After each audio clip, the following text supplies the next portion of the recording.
बिस्मिल्लाहिर्रहमानिर्रहीम, अस्सलाम वालेकुम। डेनमार्क के सरजमीन से मैं हूँ नौमान ख़ान और मेरे साथ मौजूद हैं Sher Khan. Cricket world cup India में भारत में शुरू हो चुका है और कल पाकिस्तान का मुकाबला था। क्रिकेट पर हम बात करेंगे, लेकिन सबसे पहले मैं शेर ख़ान भाई को इंट्रोड्यूस करना चाहूँगा। एक तो ये यहाँ पर मकामी हैं, लोकल हैं, ओवरसीज़ पाकिस्तानी हैं। क्रिकेट के साथ इनका शगफ पाकिस्तान से ही था और फिर ये कुछ ऑस्ट्रेलिया में भी अपने क्रिकेट खेल चुके हैं। डेनमार्क में इस वक्त क्रिकेट खेल भी रहे हैं, मकामी सतह पर, डोमेस्टिक सतह पर, और इसके साथ साथ यहाँ पर एज अ ट्रेनिंग क्रिकेटर भी हैं। ट्रेनिंग बच्चों को जो देते हैं स्कूल्स में, वो खिदमात भी ये सर अंजाम दे रहे हैं। क्रिकेट पर इनको उबूर हासिल है। क्रिकेट के हवाले से इनसे बातचीत करेंगे, चूँकि वर्ल्ड कप भी हैं और वर्ल्ड कप के साथ साथ अगर कोई क्रिकेट एक्सपर्ट आपके साथ हो तो डेफिनेटली ये मज़ीद भी अच्छा हो जाता है कि इस पर हम तबसरा कर सकें। वेलकम शेर ख़ान, आपको खुश आमदीद कहते हैं और आपका शुक्रिया कि आपने हमें वक्त भी दिया और यकीनन ये सफ़र हमारा वर्ल्ड कप तक जाएगा। सबसे पहले तो आगाज़ करेंगे कल के मैच से। जो पहले बातें हो रही थी पाकिस्तानी टीम के हवाले से और फिर जिस तरीके से मैच हुआ, मैं आपका एनालिसिस सुनना चाहूँगा कि क्या देखते हैं इस मैच को देखते हुए पाकिस्तान के फ्यूचर को। देखिए, इस वक्त जो हॉलैंड के साथ मैच हुए पाकिस्तान का, काफ़ी जो है बातें इससे पहले हो रही थी, क्योंकि टीम जो है इसमें कोई इस तरह मैच विनर नहीं है जो इम्पैक्ट प्लेयर्स होते हैं। हम्म। और अगर हैं भी तो बाबर आजम है या फ़खर जमान है, ये दो ऐसे प्लेयर है बैटिंग में।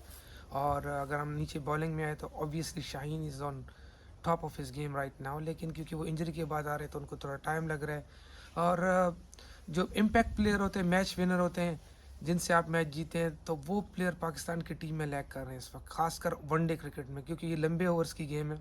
हम्म। तो यहाँ पर आपको अच्छी क्रिकेट खेलनी पड़ती है। तो वो थोड़ी सी मैच से पहले बातें हो रही थी कि क्या होगा, हम्म। लेकिन वो पाकिस्तान की को मुश्किलात आई, विकेटें उनकी गिरी थी। फिर सऊद शकील आए, उनके साथ पार्टनरशिप की रिजवान ने और स्कोर को बढ़ाया। फिर बाद में जो है टेल एंडर्स जो हैं उन्होंने भी अपना कंट्रीब्यूशन की, तो समहाउ पाकिस्तान ने स्कोर कर लिया और that was a defending total. Hmm. और हॉलैंड की टीम अच्छी टीम है, क्योंकि उनके जो मेन प्लेयर्स हैं हॉलैंड की टीम में, वो काउंटी क्रिकेट खेलते हैं, तो उनके पास काफ़ी एक्सपीरियंस है। और ये यूरोप की वाइड टीम है जो कि वर्ल्ड कप आती है खेलने, हम्म। और इनमें बहुत अच्छे प्लेयर्स हैं जो ज़्यादातर इंग्लैंड में खेलते हैं काउंटी लीग्स। सो ये एक्सपेक्टेड था कि एक क्लोज मैच होगा, और उन्होंने बड़ी अच्छी शुरुआत की हॉलैंड के, लेकिन क्योंकि एक्सपीरियंस की कमी थी और सऊद शकील बहुत ज़बरदस्त इनिंग खेले मिडल में आके वो, और उनकी वजह से पाकिस्तान ये मैच जीते, वरना ये मैच फंस सकता था। अच्छा, कुछ एक्सपर्ट कल से मैं सुन रहा हूँ कि ये पाकिस्तान के लिए एक अलार्मिंग सिचुएशन भी है कि एक इतने कमज़ोर टीम के सामने वो इस तरीके से परफॉर्मेंस कर रहे हैं, तो आगे जाकर आप सोचिए कि बड़ी टीमों के सामने वो क्या करेंगे। तो इस पर आप क्या कहेंगे, क्या वाकई पाकिस्तान को कोई डिफ़िकल्टीज आने वाली हैं? That's true. एक्चुअली जो भी एनालिसिस हो रहा है इस वक्त, आप देख रहे हैं मीडिया पे जो एक्सपर्ट्स हैं वो यही बात कर रहे हैं कि अगर ये हॉलैंड से ये जो है ना इतनी मुश्किल से जीते हैं, या जो है अनसर्टेनिटीज़ दी, कॉन्फिडेंस नहीं था प्लेयर्स का हम्म। अंदर, वो टीम में वो चीज़ नज़र नहीं आ रही थी कि मतलब आप जब एक कमज़ोर ओपोनेंट के ख़िलाफ़ जाते तो आपके अंदर वो एक कॉन्फिडेंस होता है कि यार इसको तो मैं आराम से जीत जाएंगे, हाँ। तो वो नहीं है। बल्कि आप जो है, हम परेशान होते हैं, हम जो है कि यार अल्लाह अल्लाह करते हैं कि यार ये जीत जाए किसी तरीके से। हम्म। तो ऑब्वियसली है, लेकिन पाकिस्तान की टीम ऐसी टीम है ना कि ये हमेशा से ऐसे ही खेलती है यार, ये आज की बात नहीं है। आप किसी भी इमरान खान के वक्त से ले ले, जब हमने 92 का वर्ल्ड कप खेला था, वहाँ भी हम ऐसे ही हारते रहे थे, और हम्म। बाद में आके कॉम्बिनेशन बन गया, क्लिक हो गया, कुछ कौम की दुआएं थी। तो ये हमेशा हमारे साथ होते हैं, और उसकी बहुत सारी वजूहत हैं। उस सबसे जो बड़ी वजह है कि हमारे पीछे जो डोमेस्टिक क्रिकेट है वो स्ट्रांग नहीं है। PSL को तो छोड़े ना, वो तो एक तो कमर्शियल वैल्यू वाली हाँ। चीज़ है, but we don't have that setup. वो माइंडसेट नहीं है हमारे पास, ना हमारे पास वो प्लेयर है जो मॉडर्न डे क्रिकेट खेल सकते हैं। हम्म। हम इस पे बहुत बात कर सकते हैं, लेकिन या। Obviously this is not good कि ये कमज़ोर टीम के खिलाफ इतने मरते मरते जीते हम्म। जी। अच्छा, नीदरलैंड के साथ तो हमारा मुकाबला हो गया है और पाकिस्तान ने पहले ही फतह हासिल कर ली है। नेक्स्ट जो मैच आ रहा है मेरे ख्याल में साउथ अफ्रीका के साथ है, तो उस हवाले से पाकिस्तान को क्या करना चाहिए, उनकी स्ट्रेटजी क्या होनी चाहिए और किस तरीके से वो इसी जीत के जो कंटिन्यूएशन है वो आगे भी बरकरार रख सकें। अनफॉर्चुनेटली पाकिस्तान के पास उस क्वालिटी के स्पिनर नहीं है, वरना साउथ अफ्रीका को आप आराम हम्म। से स्पिन से गिर सकते हैं। अगर आप पेस डालेंगे तो साउथ अफ्रीकन तो खुश होते हैं, जितनी तेज़ बॉल करो इतने ज़्यादा मारेंगे वो आपको। गुड उसकी पॉइंट। वजह ये है कि उनके पास जो डिकॉक ने आज सेंचुरी की है श्रीलंका के खिलाफ, so I mean he is a top player right now, और वो बहुत एग्रेसिव क्रिकेट खेलते हैं। क्लॉसन है उनके पास मिडल ऑर्डर में, और बहुत सारे ऐसे प्लेयर्स हैं जो कि इम्पैक्ट प्लेयर है, और all around the world IPL, PSL, Big Bash, CPL, Bangladesh premier league, हर जगह पहुंचे हुए थे। और आजकल की क्रिकेट में अगर आप जितना ज़्यादा लीग्स खेलेंगे तो आपका स्किल सेट जो है बहुत बढ़ता जाता है, आपके पास नए शॉट्स आते हैं। अब हमारे प्लेयर्स पे जब ये शॉटें लगती हैं ना, तो वो परेशान हो जाते हैं। उसकी वजह ये है कि वो डोमेस्टिक में एक तो खेलते नहीं हमारे प्लेयर, वो ज़्यादातर लीग में खेल रहे होते हैं। दूसरा ये है कि हमारे जो बैट्समैन हैं उनके पास ये शॉट्स नहीं होती। वो ये है कि वो डोमेस्टिक के सर्किट से आते हैं, डोमेस्टिक में ये शॉट्स खेली नहीं जाती, तो इसलिए वो उनके लिए थोड़ी नई चीज़ होती है। खासकर बॉलर्स को भी परेशानी हो जाती है कि यार ये कौन सी उल्टी पुल्टी शॉट्स मार रहे हैं। सो साउथ अफ्रीका, अगर हमारे पास अच्छी स्पिन होती तो हम उनको गिर सकते हैं, but having said that Pakistan का कुछ नहीं पता, ये किसी दिन भी कोई भी चल जाए तो आपको मैच जिता सकता है जी।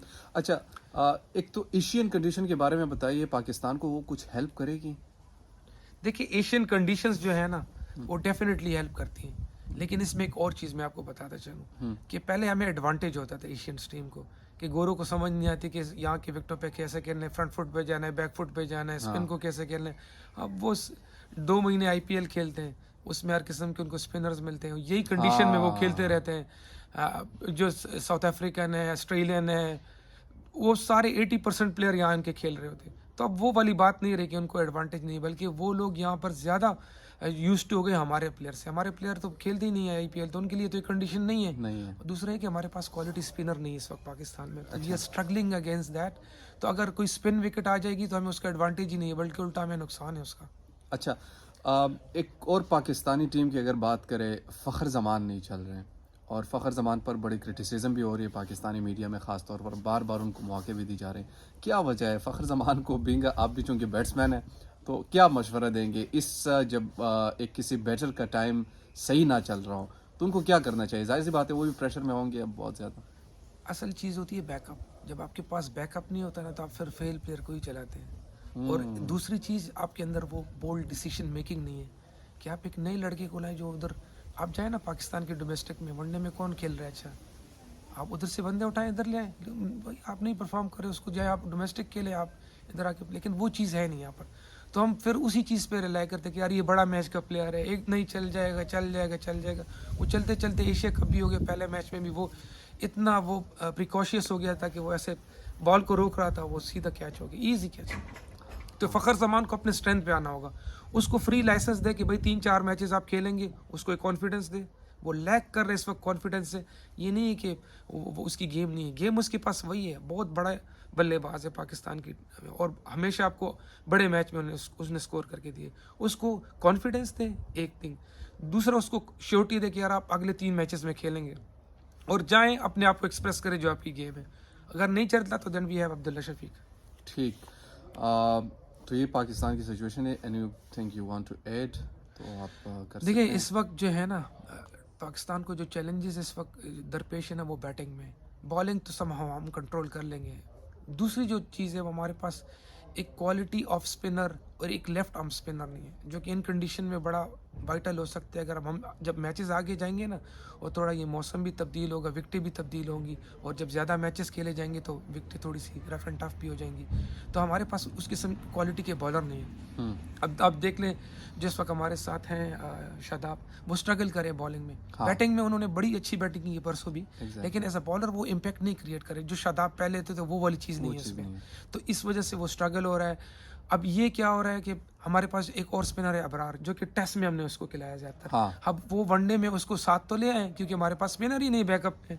हमारे पास एक और अच्छा लेग स्पिनर उसामा मीर, वो भी अच्छा स्पिनर है, is a very good spinner when it comes to T20 cricket. But one day cricket में लंबी क्रिकेट होती है, 60 बॉलों की क्रिकेट होती है, जहाँ आपको मुसलसल जो है अच्छी बॉलिंग करनी पड़ती है। तो वो है अच्छा बॉलर, लेकिन वो जितना अच्छा खेलेगा, यानी ज़्यादा खेलेगा, तो उसकी बॉलिंग बेहतर होती होगी। तो अभी इस वक्त कंपटीशन चल रहा है दोनों का एक तरह से, तो ये कैप्टन के लिए भी थोड़ा सा चैलेंजिंग है। ठीक, बहरहाल ये तो वर्ल्ड कप तो लंबा जाएगा, और हम इस पे इसी तरीके से गुफ्तगू करेंगे।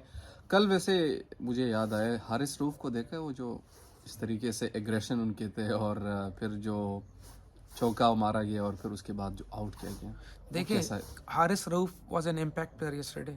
हर मैच में कुछ इम्पैक्ट प्लेयर्स होते हैं, इम्पैक्ट पार्टनरशिप होती है, बॉलिंग में पार्टनरशिप होती है, बैटिंग में पार्टनरशिप्स होती हैं। तो अगर आपकी पार्टनरशिप लगती है, ऐसे ही आप जो एक तरफ से वसीम अकरम बॉलिंग करता था, एक तरफ से वकार यूनिस करता था, या ठीक है। तो अगर वो वसीम पे नहीं मार सकते थे तो वो वकार पे अटैक करते थे, इन प्रोसेस वकार को विकेटें मिल जाती थी, लेकिन दूसरी तरफ से वसीम सपोर्ट कर रहे होते थे।